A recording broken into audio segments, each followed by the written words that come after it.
ubuduha bw'intambara bukunze kumvikana kenshi mu mijyi ikomeye cyane mu bihugu bisanzwe biri mu ntambara. Ni ubuduha buburira abaturage bubamenyesha ko ikirere cyuzuye ibiturika byaka umuriro n'amadrone y'ubwiyahuzi yabatatse mu gitero karundura baba bagabweho.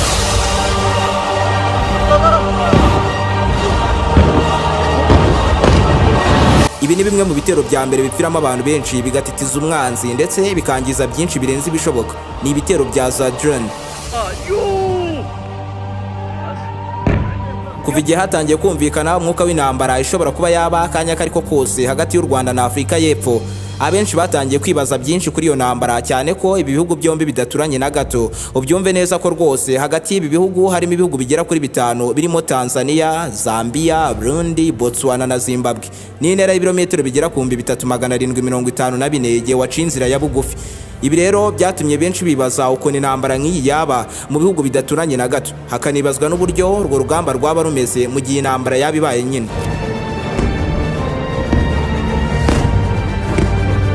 Intambara nk'iyi rero yibaye bayuzemo ibitero karundura by'amadrone, za ndege zitagira abapilote zoherezwa ahantu runaka maze zikaharunda ibisasu zikahacucuma ntihasigare n'icyatsi na gito cyo kubara inkuru. Uramutse ubajijwe intwaro ya mbere utekereza ko ariyo yabikoreshwa cyane kandi igakoreshwa kenshi ku rugamba mu ntambara ziri kubera hirya no hino ku isi hose, nakujijinganya wavuga ko ari imbunda kandi ntabwo waba wibeshye. Ariko mu gihe ibihugu birwana bitegeranye, aha za drone ziza mbere y'imbunda. Mu buryo budasubirwaho, drone niyo ntwaro ya mbere ikoreshwa cyane ku rugamba mu gihe abarwana badaturanye.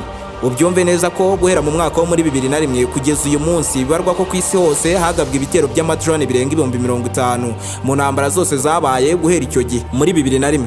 Ibyinshi muri ibi bitero byagabwe na Leta Zunze Ubumwe za Amerika mu bihugu nka Pakistan, Yemen, Somalia, Afghanistan na Iraq.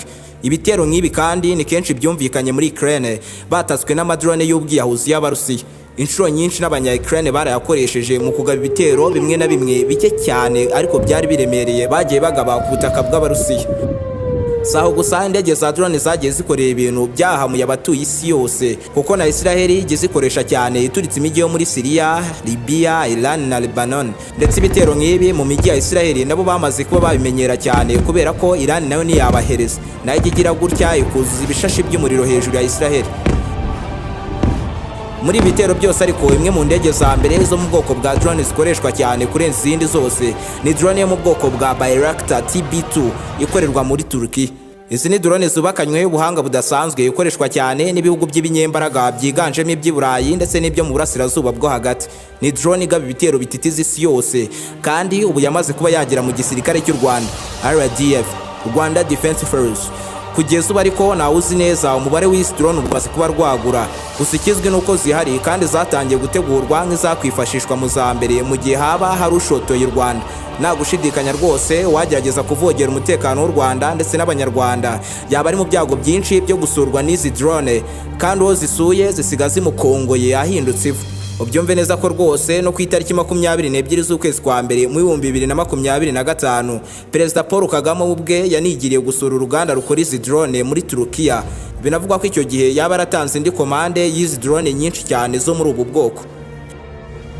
Ese nubuye buhanga n'ubuhangange bw'izi ndege z'intambara zitagira abapilote zizwi nka drone zifitwe n'igisirikare cy'u Rwanda? Ese ubundi ni iki gituma izi drone zigurwa ku bwinshi mu bihugu ariko bihuriye kuba byose ari ibihangange? Ni iki zihariyeho ku buryo arizo ntwaro za mbere zihambaye ubu ngubu ziri mu gisirikare cy'u Rwanda? Ese zaba ari izi drone zonyine u Rwanda rwaba rufite gusa cyangwa hari n'izindi ntwaro ziremereye cyane zagizwe ibanga? Mu gusobanukirwa ibyo byose, nimba ari ubwa mbere wari wisanze kuri umuyoboro mugari w'ibyegeranyo mu Rwanda, icyo usabwa ni ugukanda subscribe ugafungura inzogera kugira ngo ukomeze gutungurwa no gusobanukirwa na byinshi cyane bimeze nk'ibicanganye kuri iyi si nzima dutuye.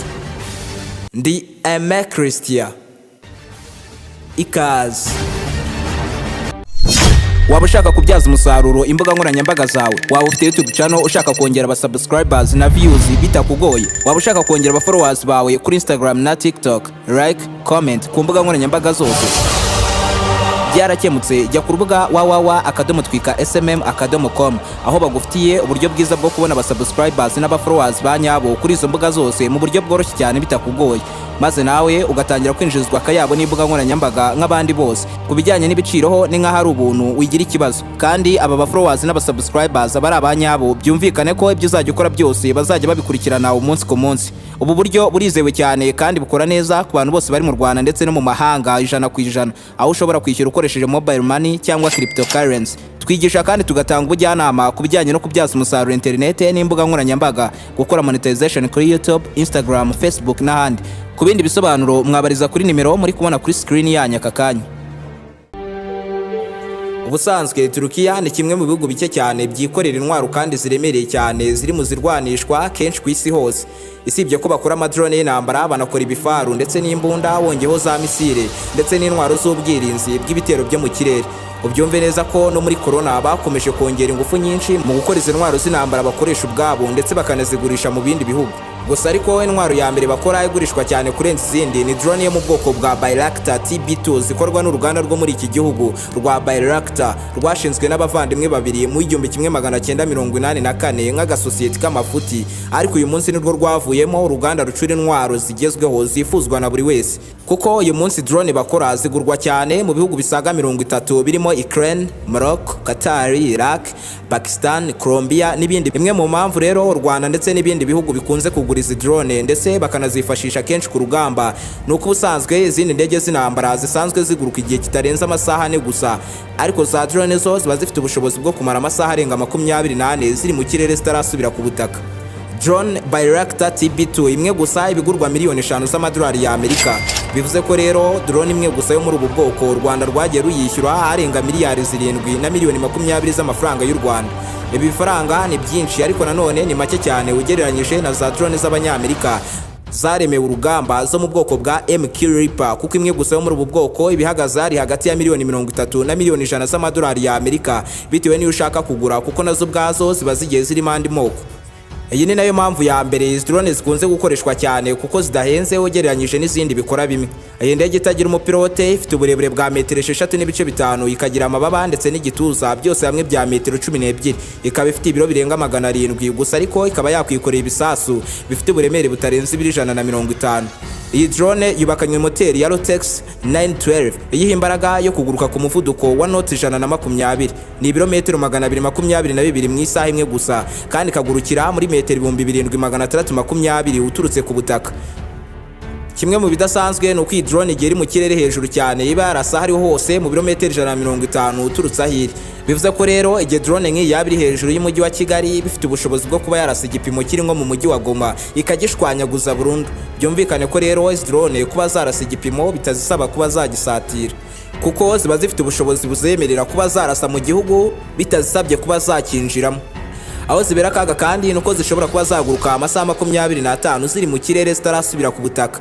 Ibi nibyo rero bizemerera kuba zakoherezwa ahantu kure hashoboka kuri misiyo y'ahantu kure, ariyo mpamvu zifashishwa mu bihugu biri mu ntambara ariko bidaturanye.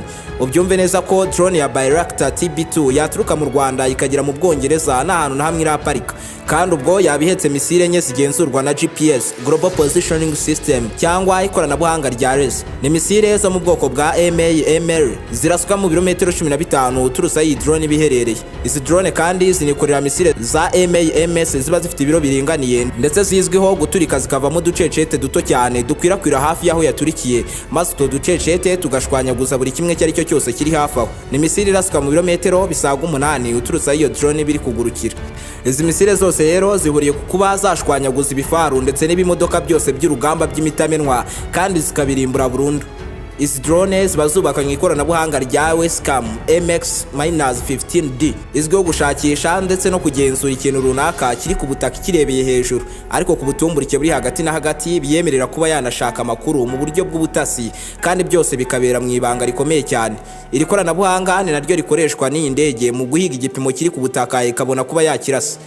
Ni indege zigenzurirwa kuri computer ikayoborwa n'umusirikare utayirimo utanayegereye na gato, maze akayihereza amerekezo yaho igomba kurasa, maze igahita ihaturitse. Inafite ubushobozi bwo kuba yarasa igipimo mu gihe kiri kugenda kiva ahantu hamwe cyerekeza ahandi hantu. Ni akadege gato ariko gakora ibintu bititiza isi yose, ndetse ku rugamba buri wese agatinyira uko kari kubera ibyo gashoboye, ndetse kakabikora ku giciro gito cyane, ndetse kakarimbura umwanzi kihanukiriye. Iki ni nacyo gisobanuro cy'urugamba rugezweho rurwanwa uyu munsi, aho intwaro ziba zagenzurirwa kuri telekomande ukazitegeka ibyo zikora maze zikabikora kandi zikabikora neza cyane kurenza uko byari gukorwa n'igitero simusiga cy'abasirikari cya yose. Izi drone rero ubu ziri mu gisirikare cy'u Rwanda, ndetse u Rwanda ni igihugu cya 11 muri Afrika yose gitunze izi drone. Ibindi bihugu byo muri Afrika bifite izi drone harimo Morocco, Nigeria, Ethiopia, Kenya, Somalia na Burkina Faso. Ariko kugeza ubu muri ibyo bihugu hafi ya byose bizikoresha mu kurwanya iterabwoba ndetse n'izindi ntambara zigenda zibera iwabo barwana umunsi ku munsi. Kimwe mu byongerera imbaraga ndetse n'ubuhangange nuko inafite ubushobozi bwo kuba yarasa bimwe mu bisasu kirimbuzi bimaze kuba byakorwa kugeza uyu munsi, ari byo bigira intwaro ya mbere iri mu gisirikare cy'u Rwanda ndetse iri no ku mugabane wa Afrika. Ikaba ari intwaro yakwitabazwa mu guha isomo uwagerageza wese guhungabanya umutekano w'u Rwanda ndetse n'abanyarwanda. Ni drone zatangiye gukurwa mu bubiko mu kwitegura ko habaho intambara igihe icyo ari cyo cyose, nyuma y'uko Afrika y'Epfo yagize gutya igashotora u Rwanda. Ndetse izi drone zaranateguwe neza cyane rwose nk'izakora akantu mu gihe leta ya Kongo yakwishuka igatangiza intambara yeruye ku Rwanda. Mu gihe ibi byabaye rero nta kanya kashira ikirere cy'igihugu cyaba cyashotoye u Rwanda, icyo kirere cyahita cyuzuramo ibisasu biremereye biraswa n'izi drone neza nka bya bindi bibera mu bihugu birimo nka Iran cyangwa Afghanistan. Mu minsi yashize kandi u Rwanda rwanavuze ko rwasinye amasezerano yo gutumiza izindi ndege z'intambara n'ubundi zo muri Turukiya zikorwa n'uru ruganda rwa Bayraktar. Izi ndege rero nizo mu bwoko bwa Bayraktar Kizilelma, indege y'indwanyi kandi nyirukansi itagenda mu mupilote iguruka ibirometero 800 mu isaha imwe gusa, ikaba yamara amasaha 5 mu kirere itarasubira ku butaka. Iyi ndege rero byatwara iminota 12 gusa kubihagurutse i Kigali, ikaba imaze kuba yagera i Rubavu hafi y'umupaka w'u Rwanda na Repubulika Iharanira Demokarasi ya Kongo, cyane ko kuva i Kigali werekeza i Rubavu ari ibirometero 148 gusa. Iyi ndege rero idasanzwe ifite ubushobozi bwo kurwana ku rugamba, irekura ibisasu biremereye, ikanakora ibijyanye n'ubutasi kandi byose ikabikorera rimwe. Ku rugamba rero iyi ndege iba yanamanuka ikaguruka hafi y'ubutaka, igatanga umusada ku basoda baba bari kurwana ku butaka igihe byaba biri kubakomerana. Ni indege igezweho yaremeye kurwana urugamba rugezweho rurwanwa uyu munsi, ariko kandi nubakanye ubwirinzi bwo kuzimya za misile zose zayiraswaho mu gihe yaba iri mu kirere, byose kandi ikabikorera icyarimwe no kurasa umwanzi. Ikindi wamenya kuri izi ndege nuko zifite ubushobozi bwo gutera umwanzi zigasesera mu kirere cy'ibindi bihugu ntizibonwe n'amaradari. Iyi ndege rero yakwatatse irakurasa ukayibona irenga isoje misiyo yitahiye. Ni indege inafite ubushobozi bwo gushuka za radari ikayibeshya yiherereye. Wenda iyi ndege kuri radari bigaragara yuko iri hejuru y'ikirere cya Kigali, nyamara yibereye nko mu kindi gihugu. Aho indege ibera sekibi rero nuko idakangwa na bya bifaru mujya mubona by'ubwirinzi bw'ikirere buzwiho guhagarika amamisire n'indege z'intambara nka za ntwaro u Rwanda ruherutse kugaragaza zizimya ibisasu biri mu kirere. Intwaro nk'izi iyo zihuriye ku rugamba ni indege y'abanyaturukiya biba gatogo, kuko iyo ntwaro itishwanyaguzwa ikaraswa igahinduka ivu itaramenya n'ikirashe. Ariko ikiba kirashe ni Bayraktar Kizilelma, umwami w'indege z'intambara zose zitagendamo abantu zizwi nka drone.